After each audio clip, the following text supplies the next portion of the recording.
I want to first note that there are going to be spoilers for all 5 seasons of She-Ra and the Princesses of Power in this video. This channel is mainly for mountain videos, but I really love this show, and I think that there's a lot to learn from the main character, Adora, so here we are. This is my interpretation of the show, and I do not expect it to be the same as your interpretation, or the way the makers of the show intended it to be interpreted. If you disagree with my points, or if you want me to elaborate on my points more, then please let me know in the comments. There is a lot to learn from this show, and I welcome your insight. Adora is the main character in She-Ra and the Princesses of Power, and Adora is an enjoyable main character to follow, as she is always trying to do what she thinks will be right for everyone, no matter what the circumstances seem to be. It's what you like to see in a hero, uncompromising morals in the face of danger. It's a show of strength that gives us inspiration to be strong as well. But this is not what Adora is building towards. This is how Adora starts off the show, and her arc is to stray away from this, ever so slightly. Adora's story is about the dangers of when the hero mindset is pushed to the extremes, where the hero no longer views himself as a person, just as a tool to do good for the world. Adora's arc is essentially summed up by Mara, when she says, "You're worth more than what you can give to other people. You deserve love too." Adora has to learn that she is loved regardless of what she does for others, and she has to connect with herself enough to figure out what she wants. So let's see how Adora progresses with the story, starting with Season 1. Season 1 of She-Ra is used to explain who Adora is, why she is that way, and the dangers associated with it. So who is Adora? Adora's most defining quality is her non-stop drive to do what she thinks is right. In Season 1, Episode 2, The Sword Part 2, Adora leaves the Horde, which is the only thing that she has ever known, as soon as she realizes that she was on the wrong side of the war. In Episode 3, Raz, Adora decides that she must defend Etheria regardless of what the princesses do, and she came to this conclusion through her own contemplation, and with some minor help from Raz. In Episode 9, No Princess Left Behind, Adora sends everyone to escape the Fright Zone as she tries to trade Shadow Weaver her own freedom for glimmers. There are so many examples of this behavior throughout the first season and in future seasons.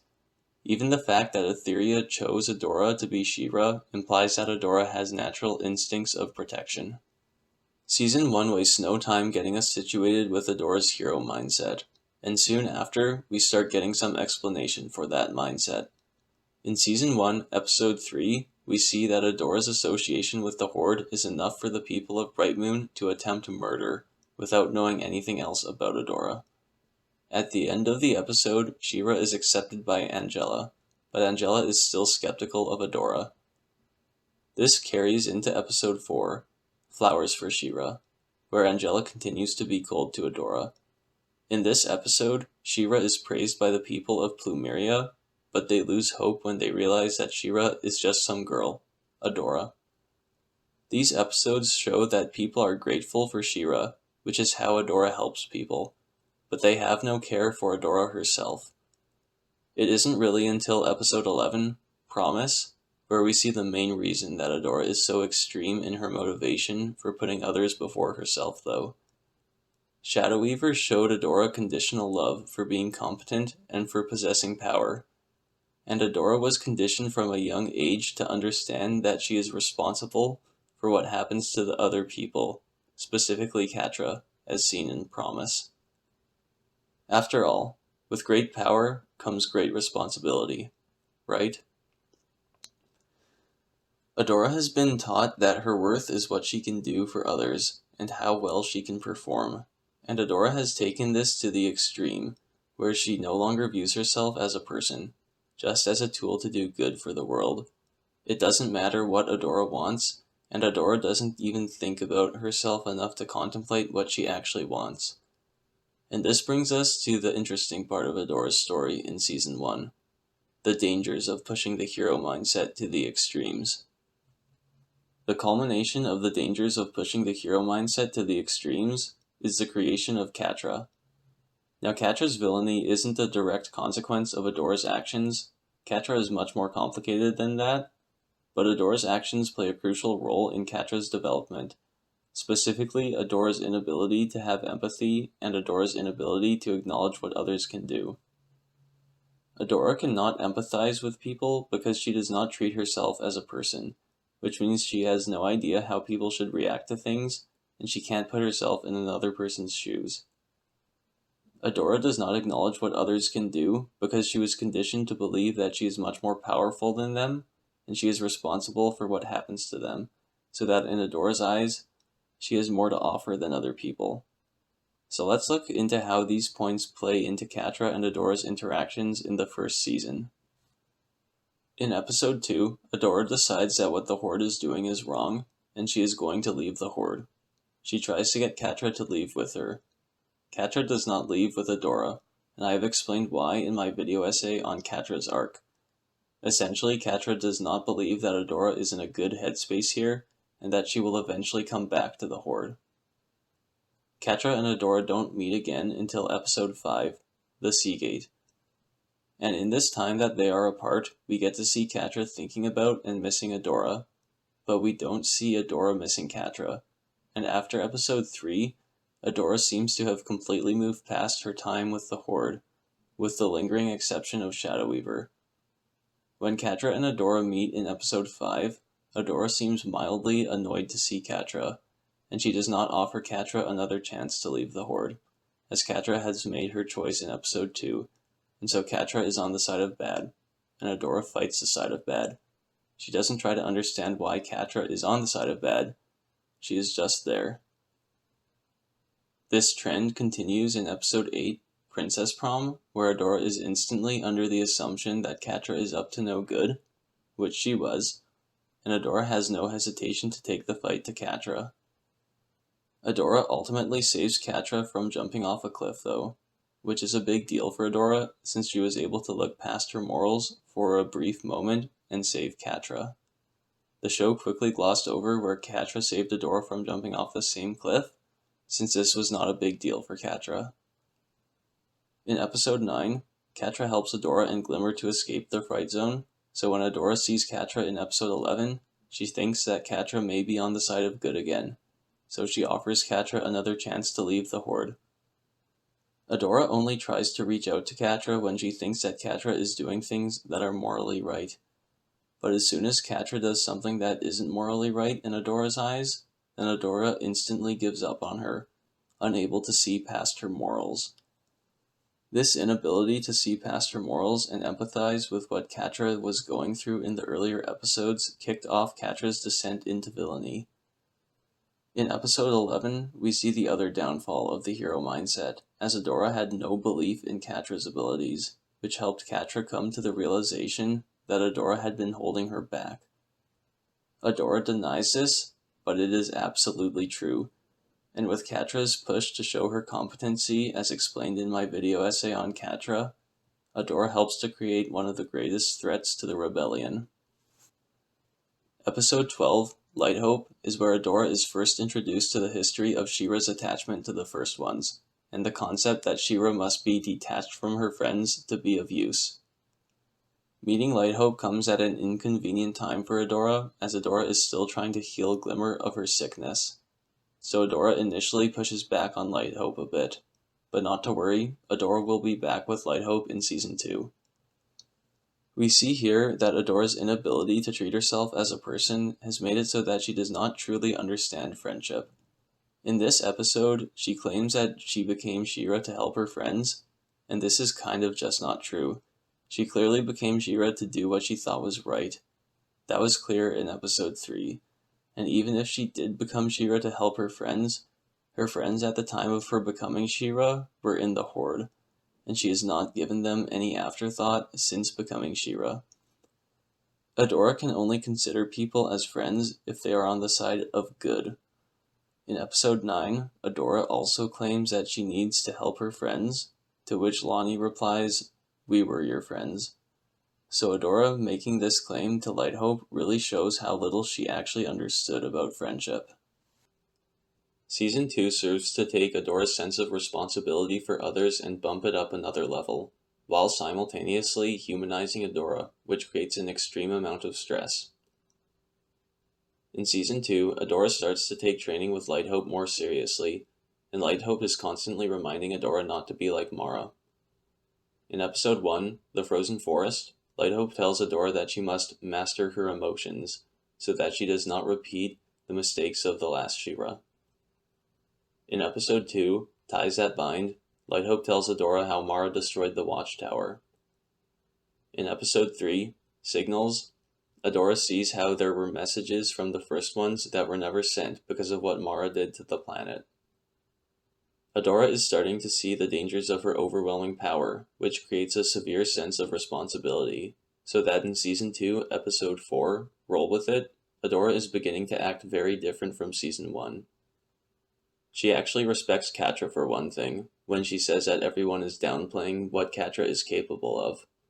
And then Adora kind of has a panic attack over trying to make a plan to take back a pass that the Horde took during the Battle of Bright Moon. She claims here that in a worst-case scenario where the princesses are trying to take back this pass, that the Horde could take them all out and take over Etheria. This is insane. The princesses are crazy powerful when they work together, as seen in the Season 1 finale. And if they wanted to, they could probably just walk into the Fright Zone at this point and take Hordak, ending the war. To have the strength of all the princesses fighting against whoever the Horde has left to guard this one pass is crazy overkill already. But Adora is getting crushed by the weight of her responsibility, and she does not realize this.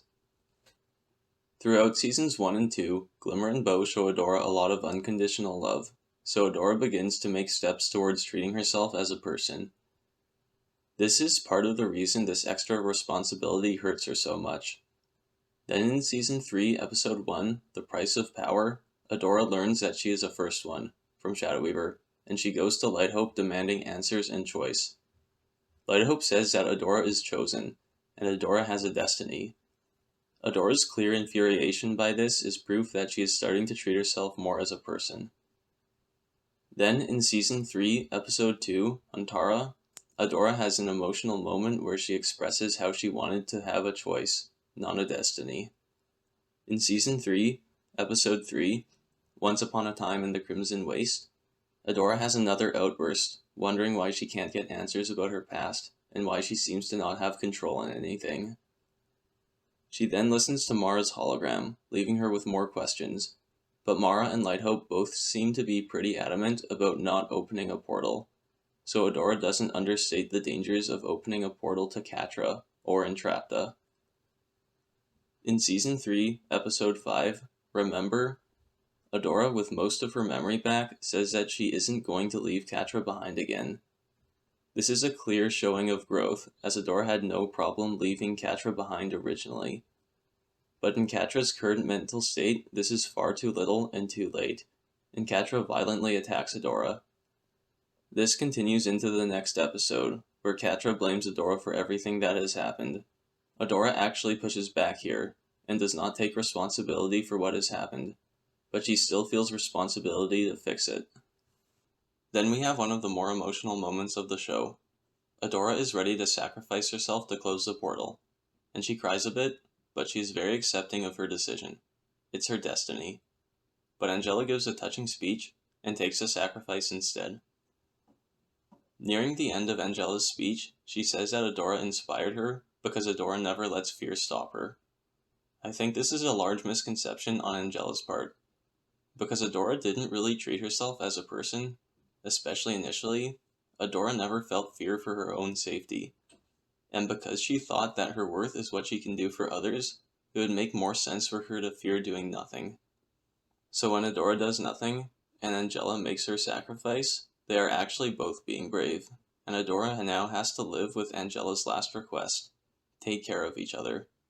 Throughout the next season, this will weigh on Adora more than it should, as Adora not making the sacrifice has basically been inconceivable up to this point, where it has now become a reality. After Season 3, Adora has learned that she is not responsible for everything bad that happens, but she still thinks that she is responsible to fix everything bad that happens. So in Season 4, Adora makes a point to try hard to make sure that everything is running smoothly for Glimmer in Episodes 1 and 2, making sure to try to honor Angela's wish. In Episode 3, Flutterina, Adora takes some time to appreciate her work with a party, This is used by Catra to take the town of Elberon, implanting the lesson once again that Adora shouldn't do things in her own interest, and that her responsibility is for others. But Adora continues to have more self-care, and she gets upset with Glimmer for using her as a diversion in episode 4, Pulse. In episode 5, she starts off with a cold shoulder towards Lighthope, as Adora now realizes that Lighthope was lying about Mara becoming unhinged. Then Adora sees an opportunity to try to trick Lighthope into giving her answers. Adora gets to meet uncorrupted Lighthope, and she tries to be friends with her to get the answers, but when corrupted Lighthope comes back, she still won't give Adora answers. Over the next couple of episodes, Adora and Glimmer's fight continually gets worse until they have a particularly nasty argument in episode 8, Boys' Night Out, where Adora is refusing to take all the blame, and she says that she is trying her best. This is amazing character growth, by the way. And then Glimmer blames Adora for losing Angela, saying that Adora's best may not have been good enough. This is a really tough blow to Adora, and it rolls with Adora's insecurities in Season 1, where she thought that she was only as useful as what she could give to others. It is particularly bad coming from Glimmer, who was one of the main people who assured Adora that she was not loved only because of She-Ra. This is all on top of the fact that Adora did not want Angela to take the sacrifice. Adora wanted to sacrifice herself, and Angela told her that they need to take care of each other. In episode 9, Hero, we finally get to see what happened to Mara, and Adora comes to understand that Mara was not crazy, and she sacrificed herself for everyone, and Lighthope can't be trusted. So in episode 10, Fractures, Adora and Bo are understandably upset with Glimmer when she wants to use the magic at the Heart of Etheria, and they leave against Glimmer's orders to get Entrapta, with hopes that she can stop the Heart of Etheria. So going into Beast Island, Adora is looking at a pretty tough situation. Her friendship with Glimmer is on indefinite hiatus, and there is an AI and Glimmer who both have plans that will destroy everything. Beast Island is a place that uses your insecurities to make you lose your will to live. So when Adora overcomes all these insecurities and is reminded of Angela's wish in episode 11, and she saves everyone from being absorbed by the vines, we can see just how much Adora has evolved to have her own will. Then in episode 12, Destiny Part 1, Entrapta explains the Heart of Etheria to Adora, and how she has no choice in what happens. But Adora has made so much progress, and she has had enough of people telling her that she doesn't have a choice. And in episode 13, Destiny Part 2, Adora's destiny is not fulfilled. Adora convinces Lighthope to go against her programming long enough for Adora to break the sword. Adora believes that she is no longer attached to She-Ra or a destiny, but she still has her drive to protect people, and she is determined to save the universe. By the end of Season 4, Adora still feels the responsibility to save everyone, but she must in some way understand that without She-Ra, she can't effectively do this. Season 5 has Adora going through a lot more development than the past seasons. Episode 1, Horde Prime, shows us Adora needing to break her mindset of doing everything herself, and making use of the princesses from a commander standpoint, as she can no longer solo armies as She-Ra. In Episode 2, Launch, Adora can see her natural She-Ra form, and she tries to talk to it, and Adora at the end of her conversation actually thinks that she has come to a conclusion when she says, "I don't know what my destiny is anymore, but I know my friends need my help. I guess I'll just figure it out from there." And she wakes up, and she is not She-Ra. But she has set herself on the right path. Adora is slowly moving her mindset away from thinking she needs to save everyone to caring more about her friends here. Adora has started her journey to figure out what she wants, how she should shape her own destiny. In Episode 3, Corridors, Glimmer is saved and sent to Adora. Adora's big journey out to space to save Glimmer seems like it may be abruptly cut short. This is the second time that someone has sacrificed themselves for Adora though, Angela being the first, and even though Catra has done countless bad things, it looks like there may be some hope that she can still be good, and her sacrifice weighs heavy on Adora. In Episode 4, Stranded, Adora is conflicted about what she should do about Catra, and hilariously, Adora actually thinks Catra tried to kill her a bunch of times. It was really only one time, and she was not working with a fully functioning memory. But Adora's ignorance aside, she is actually working through her feelings, not just logic. And these feelings are enough, when combined with her need to save Bow and Glimmer, for She-Ra to come back for a very brief moment. By the end of the episode, Adora comes to the conclusion that she has to try to save Catra. This brings us to episode 5, Save the Cat, where Adora really learns how much Catra means to her. We start off with the reveal of Chip Catra, where Adora shows an immediate look of horror and fear. This turns into anger with Horde Prime. Catra then explains how Adora has hurt her, and how she is now at peace, and Adora begins to cry. I think this is because of the realization that Adora was a cause of pain for Catra, and she is in part the cause of why Catra has ended up this way. Since Adora's initial response to Catra's state was just shock and fear, Catra's message must bring out the sadness. Adora sees that Catra is still somewhere in the body though, and then they are left to fight. This fight setup is very interesting, as Adora is not trying to hurt Catra here. Catra's physical moves are generally nothing spectacular. If Catra was in charge of the body, Adora would need to be concerned about her own safety. However, it is Catra's emotional blows, of what she has been through, and the realization of Catra's lack of control over the body that give Adora true looks of terror in this fight. Then after there is a sizable amount of damage to the chip, Catra comes into control of the body for a second, angry that Adora came back to save her, because Catra did not believe that she mattered. And Adora gets to tell her that she does matter. She matters to Adora, and she will take her home. After a heartfelt promise, it looks like Adora has got through to Catra, but Horde Prime takes control of the body once more, and sends Catra falling off the edge of the platform into the abyss. An unpowered Adora watches Catra fall into the blackness, and jumps into the unknown after her. Adora holds on to a barely alive Catra, and just cries as she hugs her. This whole fight is a display of connecting to her emotions on a level unmatched so far in the show, and Adora has now connected to herself enough to find her true She-Ra form. After escaping the ship, Adora heals Catra in a fashion that is much more emotional than her previous healings, and they hug for the first time in years. In episode 6, Taking Control, Adora and Catra start off with a fight, as Catra is still trying to deal with the fact that she has hurt her friends and she thinks that everyone hates her. This thing about people hating her is quite accurate based on what Catra has witnessed up to this point, but Adora claims that she never hated Catra.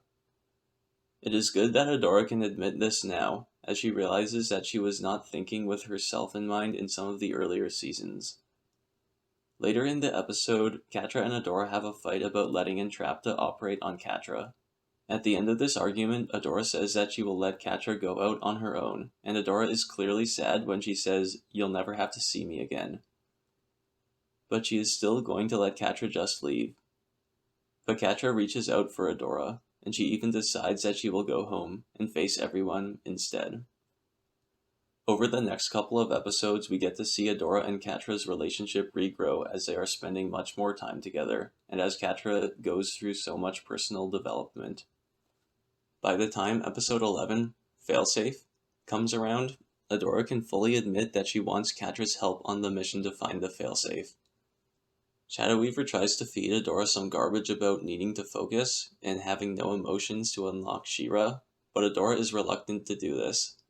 Shadow Weaver explains the failsafe and the potential sacrifice that needs to be made, and Adora actually seems concerned this time around, like maybe she isn't the immediate first option for the job. But after some thinking, Adora is still able to reason to herself that she must be the one to sacrifice herself, and Adora seems almost broken by this. Catra views this as Adora siding with Shadow Weaver, and she leaves everyone behind. Adora quickly tracks her down though, and tries to stop her. Adora says that she needs Catra, and she is broken when Catra leaves anyways, no longer okay with letting it happen like she was in episode 6. Adora sees Shadow Weaver on her way back to the camp, and she tells her, "You ruin people." Adora now understands that Shadow Weaver is the reason why Catra has acted as she has over the first 4 seasons of the show. Adora is able to come to the understanding as Adora now views herself as a person, and she is capable of empathy. In episode 12, The Heart Part 1. Adora is shown some hologram images of Catra coming towards her, and Adora shows sadness and frustration at knowing that Catra is actually gone. After a heartfelt goodbye to Bow and Glimmer, she leaves them behind to finish her journey alone, as she bought into Shadow Weaver's "emotions are stopping you from transforming" bit.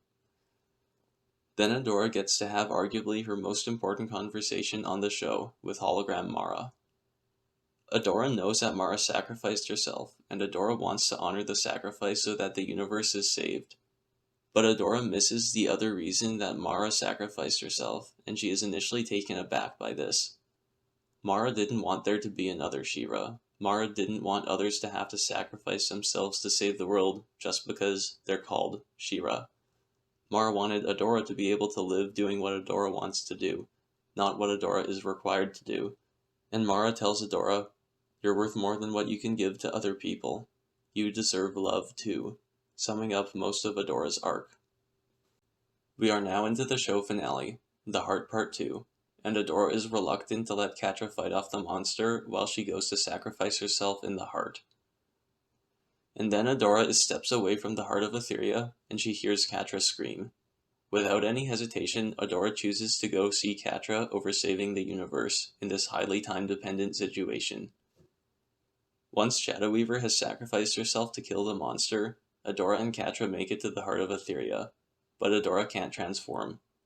Adora explains how she will die, and she apologizes to Catra because she understands now how much a person can mean to another, and she knows that she is worth being loved. She tries to send Catra away, but Catra won't listen, and Adora accepts that in Catra's eyes she is worth dying over. Then Adora's sickness worsens, and she passes out with a dream that shows Adora what she truly wants as her future.